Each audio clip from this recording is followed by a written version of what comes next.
9th class. नमस्कार बच्चों। हिंदी में मैं आपको चंद्रगहना से लौटती बेर कविता का अगला भाग पढ़ाने जा रही हूँ। आगे का भाग मैंने आपको पढ़ा दिया था, अब शेष बचा हुआ भाग मैं आपको पढ़ा रही हूँ, समझा रही हूँ, भावार्थ समझा रही हूँ।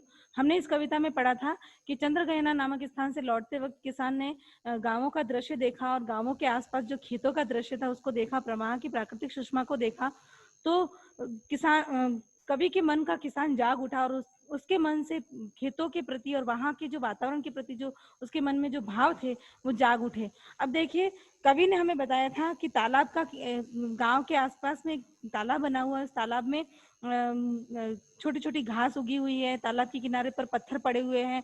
उन पत्थरों को देखकर लगता है कि मानो वो पशु है और वो वहां पानी पी रहे हैं और लगातार उठती हुई लहरों से पानी पीने के कारण उनकी प्यास नहीं बुझ रही है। ऐसा लग रहा है कि उनकी प्यास न जाने कब बुझेगी। आगे कवि कहता है, चुप खड़ा बगुला डुबाए टांग जल में, देखते ही मीन चंचल ध्यान निद्रा त्यागता है, चट दबा कर चौंच में गले नीचे गले के डालता है। अब कवि कहता है, आश्चर्य व्यक्त करते हुए कहता है कि उसी तालाब के जल में अपनी एक टांग को डुबाकर एक बगुला ध्यान निद्रा में खड़ा है। ध्यान निद्रा में यानी वो झूठ मूठ की नींद ले रहा है, खड़ा है। और जैसे ही वो जल में तैरती हुई मछलियां आती तो उसकी ध्यान निद्रा टूट जाती है, वो अपनी निद्रा से बाहर आता है और मछलियों को देखते ही अपनी चोंच से झपटा मारकर चोंच में मछली को दबाकर तुरंत गले में उतार लेता है। अर्थात वो मछली का आहार करता है, वही उसका भोजन है। एक काले माथ वाली चतुर चिड़िया श्वेत पंखों के झपाटे मार फौरन टूट पड़ती है भरे जल के हृदय पर, एक उजली चटुल मछली को चोच पीली में दबाकर दूर उड़ती है गगन में। तो कवि कहता है, वहीं पर एक काले माथे वाली चिड़िया है जो बहुत ही चतुर है, चालाक है और उसके पंख भी सफेद रंग के हैं। तो वो भी पानी में तैरते हुए छोटी छोटी चिड़ियाओं को देखती है तो अपने सफेद पंखों से झपटा मारते हुए आक्रमण करते हुए एक सफेद कलर की मछली को अपनी चोंच में दबाकर दूर आकाश में उड़ जाती है। ओ यहीं से भूमि ऊंची है जहां से रेल की पटरी गई है, ट्रेन का टाइम नहीं है, मैं यहाँ स्वच्छंद हूँ जाना नहीं है। अब कवि कहता है कि गांव के तालाब के पास में कुछ ऊंची जमीन है, ऊंची भूमि है, उस भूमि पर रेल की पटरी निकली है, अर्थात रेलगाड़ी की पटरियां बिछाई हुई है। वहां पर रेलगाड़ी के आने जाने का समय नहीं पता है और कवि कहता है कि मुझे भी वहां से कहीं नहीं जाना है, रेलगाड़ी में बैठकर मुझे भी वहां कहीं नहीं जाना है, मैं तो यहाँ पर स्वतंत्र होकर बैठा हूँ और प्राकृतिक सुषमा को, गांव की और खेतों की प्राकृतिक सुषमा को देख रहा हूँ।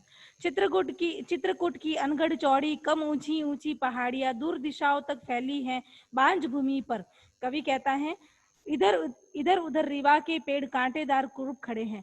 कवि कहता है कि इसी स्थान के पास रेल की पटरी जहां बिछी हुई है उसी स्थान के पास में एक चित्रकूट की अनगढ़ चौड़ी और कम ऊंची पहाड़ियां हैं और उन पहाड़ियों अर्थात जो खेत के आसपास का और तालाब के आसपास का वातावरण है, जो जो जगह है वहां पर वो पूरी जगह छोटी छोटी पहाड़ियों से घिरी हुई है और उसकी घिरी हुई है और उसकी बंजर भूमि पर कांटेदार कुरूप रीवा नाम के पेड़ खड़े हैं, जिनसे न तो ये उम्मीद की जा सकती है कि उनसे हवा मिलेगी, ना ही उनसे गर्मी से बचने के लिए राहत मिलेगी। यानी छाया भी नहीं मिलती है उन कांटेदार पेड़ों से और ना ही उनसे हवा मिल रही है।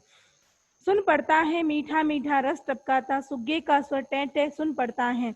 कवि कहता है कि वही उन पेड़ों पर तोते बैठे हैं और तोते का टें टें का मीठा स्वर सुनाई पड़ रहा है और जब तोते के टें टें के स्वर की आवाज जब कानों में जाती है तो ऐसा लग रहा है कि तोता मीठा मीठा रस हमारे कानों में टपका रहा है।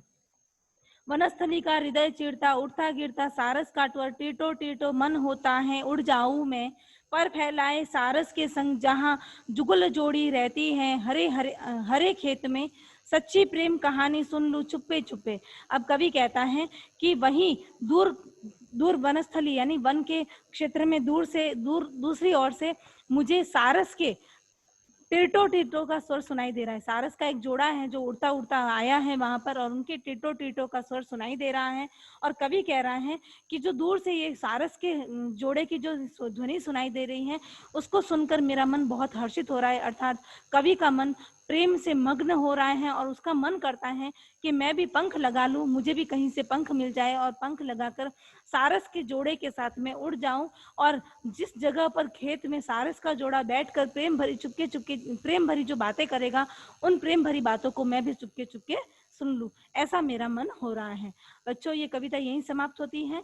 आगे मैं इस कविता के कुछ नोट्स भेजूंगी, आप अपनी कॉपी में करें। धन्यवाद।